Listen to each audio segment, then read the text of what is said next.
우리 한번 옆사람하고 앞사람하고 뒷사람하고 인사합시다. 예수님의 이름으로 사랑하고 축복합니다.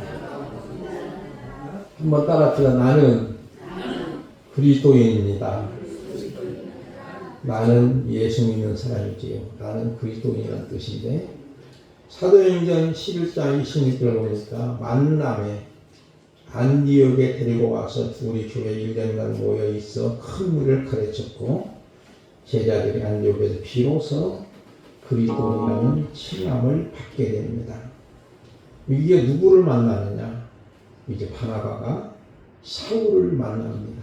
그리고 안디옥 교회에서 같이 1년 동안 이제 사역을 감당하는 중에 많은 무리들을 가르치는 거예요. 그 중에 예루살렘 교회도 아니고 초대교회 이방교회도 아니고 이방교회인 안디옥 교회에서 비로소 그리스도인이라는 칭함을 받는 것은 예수 믿는 사람으로 인정받았다는 뜻이죠. 쉽게 말하면 예수 참 믿는 우리는 세상 사람들이 말하기를 예수쟁이라 이렇게 해요. 비꼬는 말이지만 사실은 예수쟁이라는 말은 예수에 대한 전문가라는 뜻입니다. 우리가 보통 시골에서 보면 댐을 잘하는 사람은 댐쟁이라고 하지. 마찬가지예요. 전문가라는 뜻이죠. 저와 여러분들은 예수님을 믿는 사람으로서 예수 믿는 전문가가 되기를 주님의 이름으로 축복을 드립니다. 우리가 보통 이런 말을 듣지요. 선생님도 예수 믿으세요. 부정적일까요? 긍정적일까요? 선생님도 예수 믿으세요? 아니면은 선생님은 예수 믿는 사람 같아요. 긍정적일까요? 부정적일까요? 긍정적이지요. 내가 예수 믿는다고 말하지 않았는데도 자연스럽게 주변 사람에게, 직장 동료들에게 예수 믿는 향기를 드러내고 있는 모습이라는 거예요. 그런데 전도는 열심히 하는 거예요. 그런데 선생님도 예수 믿으세요 하면은 이건 상당히 부정적인 그런 모습이죠. 이렇게 저절로 일반 사회인들부터 듣는 것이 당연한데 왜 주변 사람들이 우리를 크리스천으로 느끼지 못한 이유는 진단한다면은 교회가 선교도 하고 규제도 많이 못해서 그런다. 물론 교회가 당연히 해야 할 일이죠. 그러나 사실은 근본적인 문제가 아닙니다. 우리가 예수를 믿고 그리스도인이라는 칭함을 받는 이유는 이와 같이 행함일까요? 아니에요. 믿음은 노력과 의지가 아니라 믿음은 전적으로 하나님의 선물입니다. 에베소 2장 8절 말씀처럼 내가 믿기로 결정하는 것이 아니라 하나님의 불가항력적인 은총으로 믿어지게 되는 거예요. 죄송하게만 제가 질문할까요? 우리 권사님들 그리스도인입니까? 그리고 그리스도는 어떻게 살아가는 사람입니까? 질문할 때 자신 있게 나는 그리스도인이라고 자신 있게 고백할 수 있기를 주님의 이름으로 축복을 드립니다. 우리가 의상과 헤어스타일만 바꿔도 달라지는 것처럼 진정 우리의 삶이 달라졌는가요? 내 인생에 예수님을 믿었다고 하면서도 변화가 이루어지지 못한다면 아직까지도 지식으로만 믿는 것이지 마음으로 믿어지는 것이 아니기에 천국 앞에서 거절당할 수도 있다는 사실이에요. 다른 사람이 우리를 그리스도인으로 느끼지 못하는 것은 무엇일까요? 구제, 봉사, 선교 활동을 하지 못했은가요? 그러나 아까 말씀드린 것처럼 본질적인 것은 아닙니다. 사실은 우리가 그리스도인이 된다는 것은 무엇인지 잘 모르기 때문이죠. 그냥 믿습니다. 믿습니까 하면서 아멘만 하면 그리스도인인가요? 우리가 전도할 때 예수 믿으세요. 믿습니까? 합니다. 그때 믿죠 하면은 그리스도인이 곧 되는가요? 삶이 달라지지 않으면 아니라는 거예요.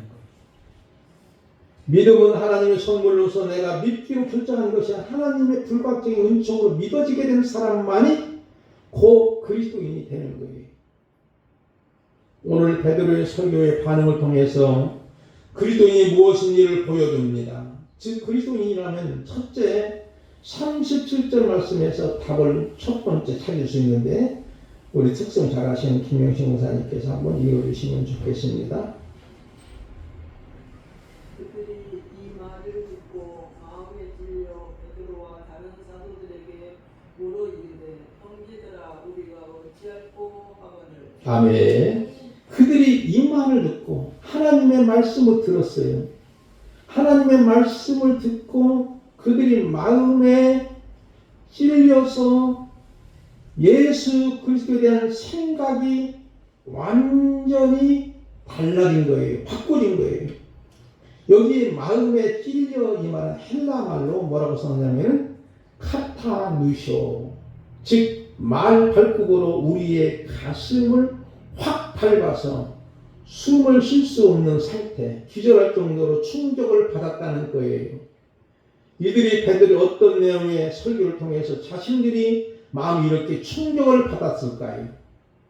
36절로 올라가서 본문은 아니지만 우리 김학성 목사님께서 한번 읽어주실까요? 성경만 36절입니다. 이스라엘 온 지골 회개 확실히 알지니 너희는 십자가에 못 박아 이 예수를 하나님의 주와 그리스도가 되게 하셨느니라. 아멘. 베드로의 설교 내용은 지난번에 말씀드린 것처럼 확실히 너희가 알지니 무엇을 알느냐? 바로 십자가에 못 박은 예수를 하나님이 주와 그리스도가 되게 하셨다는 거예요.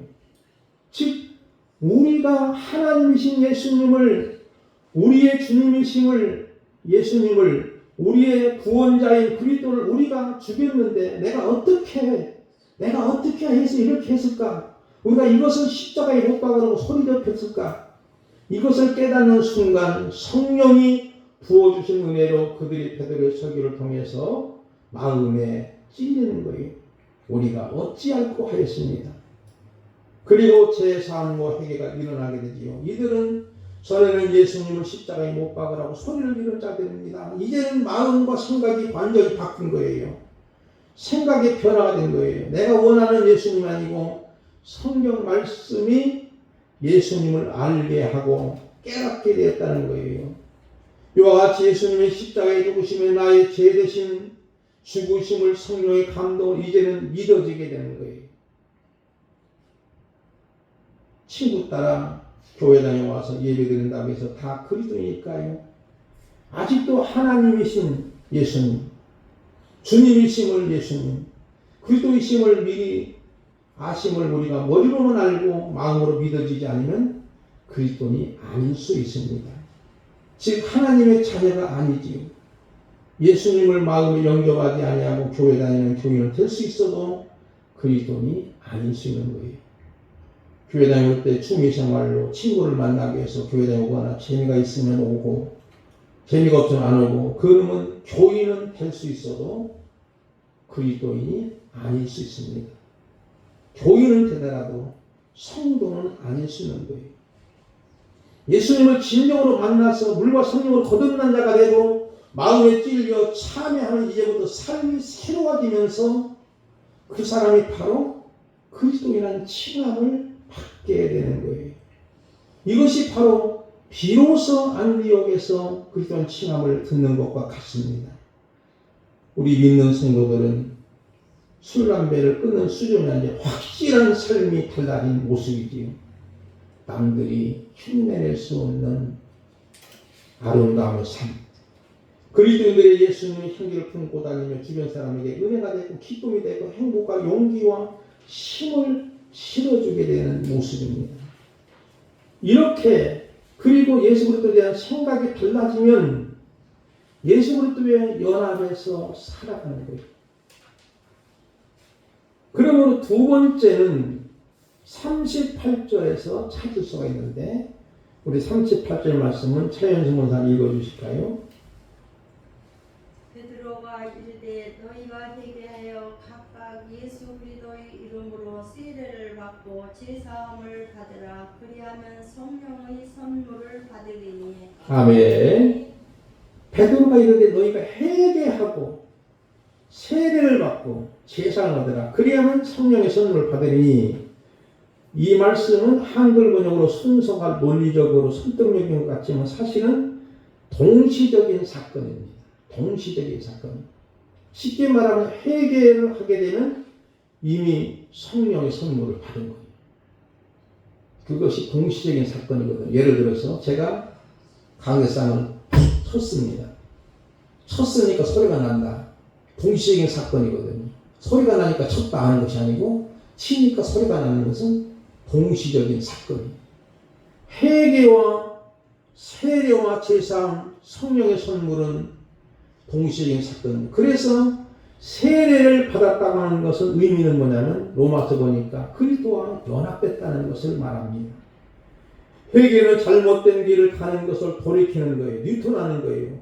죽음의 길로 가는 자가 생명의 길로 따르는 거예요. 후회가 아닙니다. 감성 덕치도 아닙니다. 완전히 삶이 바뀐 것을 의미합니다. 거듭나는 삶이죠. 새로운 삶이지요. 그래서 요한복음 3장 5절 말씀은 이렇게 말합니다. 우리 김대리 집사님 읽어주실까요?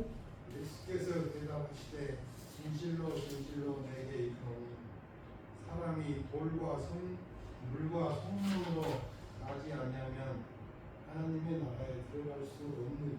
아멘. 니고데모에게 주신 말씀이죠. 니고데모가 밤중에 주님을 찾아왔을 때 그는 율법 학자에 있었어요. 사내들은 공의원, 오늘날은 국회의원 신분이에요. 상당히 지위가 높은 사람인데 예수님의 소문을 듣고 낮에 가기는 조금 창피스럽고 그러니까 밤중에 주님을 찾아가서 만났는데 주님이 다짜고짜도 내가 물과 성령으로 거듭나야만이 되겠다. 그래야만 하나님 나라 볼 수도 있고 하나님 나라 갈 수도 있는데 그러니까 니고데모는 물과 성령으로 거듭남에 대해서 잘 알지 못하니까 내가 다시 어머니 뱃속에 들어갔다 나와야 됩니까? 이렇게 말하는 거예요. 그렇지만 나중에 그는 확실하게 달라진 거예요. 물과 성령으로 거듭나야만이 비로소 그리스도인은 칭함을 듣는 거예요. 고린도전서 12장 3절 말씀 보니까 이런 말씀이 나옵니다. 우리 권현희 권사님 한번 읽어주실까요? 그러므로 내가 너희에게 알리니 하나님의 영으로 말하는 자는 누구든지 예수를 저주할 자라 하지 아니하고 또 성령으로 아니하고는 누구든지 예수를 주시라 할 수 없느니라. 아멘. 하나님의 영으로 말하는 자 누구도 예수님을 저주하지 못한다는 거예요. 오히려 성령으로 아니하고는 예수님을 주라고 할 수 없는 거예요. 그러므로 성령의 역사를 통해서 비로소 예수님이 나의 구주가 되시고 나의 하나님이 되시고 나의 주님이 되심을 고백하거든요. 그런 사람이 비로소 그리스도인이라는 칭함을 받게 됩니다.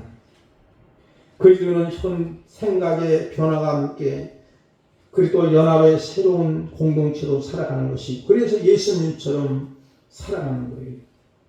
우리는 세례를 받을 때 약식 세례로 받지 물 세례. 이것은 구원의 조건은 아니지만 예수님의 신부인 내가 신랑이신 예수님을 영접했다는 공개적으로 천명하는 거예요. 그래서 우리 믿음의 성도들은 생각의 변화와 함께 그리스도 연합한 새로운 공동체로 살아가는 것이고 그래서 예수님처럼 살아갈 수밖에 없는 거예요. 예수님을 만나서 생각이 새롭게 변화됐나요? 참여를 인해서 성령의 세를 통해서 그리스도 연합의 운명의 공동체인가요? 우리가 주여 주여 한다고 해서 다 그리스도인이 아니라는 거예요. 예수 그리스도에 대한 생각이 달라지고 물과 성령으로 거듭난다. 성령으로 난 자라야 진짜로 그리스도입니다. 갈라디아 2장 20절 말씀처럼 내가 그리스도와 함께 십자가에 못 박혀 죽었나 이제는 내가 산 것이 아니요 내 안에 그리스도께서 사신 것이라고 고백할 수 있는 거예요. 마지막에 세 번째는 41절과 42절의 답이 나옵니다. 한번 우리 박서연 집사님께서 한번 읽어주시면 좋겠습니다. 그 말을 받은 사람들은 세례를 받으니 이날의 신도의 수가 3,000이나 더하더라. 그들이 사도의 가르침을 받아 서로 교제하고 떡을 떼며 오로지 기도하기를 힘쓰니라. 아멘. 세례를 받은 사람이 그 성도 수가 3,000이나 되었는데 그들이 3,000명이 마음을 다하여 마음을 같이하여 오로지 기도하는데 사도들의 가르침을 받아서 그들이 서로 교제하고 떡을 떼는 거예요. 질서정연하게. 이것은 바로 뭡니까? 하나님의 몸된 교회, 예수 그리스도의 교회 지체요, 이론이 되는 것을 의미하고 있습니다. 더 나아가서는 4장 4절에 보니까 남자만 5,000명이라고 하니까 남녀 같이 아이들까지 다 합치면 약 2만 명은 되지 않을까 생각이 들죠. 각국의 사람들이 하나가 되어 가르침을 받고 교제하고 떡을 떼며 오로지 기도하기를 힘쓰는 거예요. 누가 우리를 향해 당신은 누구십니까 하면 나는 누가 뭐라 해도 그리스도인이라고 하는 자신 있게 고백하시기를 주님의 이름으로 축복을 드립니다. 사실 진정으로 그리스도인이 되었다면 가나안 교인이 될 수 있을까요? 왜 많은 분들이 교회당에 다니다가 안 다니고 안 나가 교인이 되는 것은 명품 그리스도인, 진품 성도가 아니기 때문이죠. 하나님의 자녀가 되었는데 그러나 그 자녀가 천국과 지옥을 왕래할 수 있다는 것은 있을 수 없는 거예요. 짝퉁 그리스도인은 다녔다. 안 다녔다지. 안 다닐 때는 어떤 일을 내느냐면 은혜가 없다. 사랑이 없다. 재미가 없다. 뭐가 잘못됐다. 누구 때문에 거기 가기 싫다. 먹고 살아야 된다. 이렇게 이야기하는 이것은 짝퉁 그리스도인들이 자주 쓰는 용어입니다. 어거스틴의 이야기를 잠깐 하겠습니다. 그는 40대까지 허랑방탕의 생활을 보냈던 사람이지요. 14살 때 여자친구를 상해서 사상하다 기도하고 그의 어머니 모니카는 너무나 가슴이 아프고 쓰리고 그랬지. 그렇지만 그는 그 어머니 모니카는 그 아들을 위해서 불철주야 기도로 사는 거지요. 그리고 마지막에 보면 그 어머니가 하는 말이 모니카가 기도하는 자식은 망하는 법이 없다고 하는 고백을 합니다. 어느 날인가 이제 40대 중반이 됐을 때 너무나도 허전해서 자기 집 앞마당에 잔디밭에 누워서 하늘을 쳐다보고 있는데 담장 너머에서 아이들이 동요 소리가 들려오는데 그 동요 내용이 책을 펴서 읽어보세요. 책을 펴서 읽어보라고 하는 가사내용입니다. 근데 잔디밭에 들어있는 사람이 책이 어디가 있어요? 그런데 그 어머니는 언제나 아들이 있는 곳에 기도하면서 성경책을 갖다 놨다고 합니다. 언제나 갖다 놓은 거예요. 아니게 두고다 보니까 책이 딱 걸리는 거예요.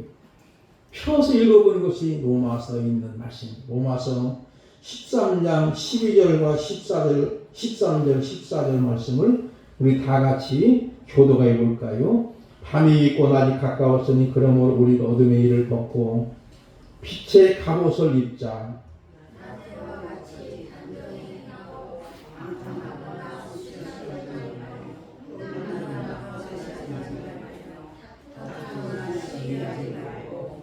오직 주 예수 그리스도의 옷 입고 정욕을 위하여 육신의 일을 도모하지 말라.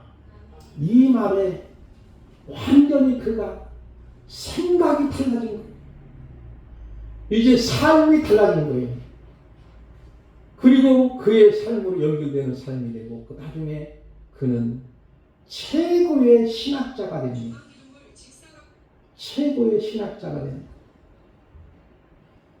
오늘 베드로의 캐리그마의 말씀 선포에 이들이 마음에 찔려 우리가 어찌할꼬 하니 회개와 세례와 제사를 받고 성령을 받았으니 이제는 그들이 예수님에 대한 생각이 확실히 바뀌어졌습니다. 이제는 삶으로 연결되는 거죠.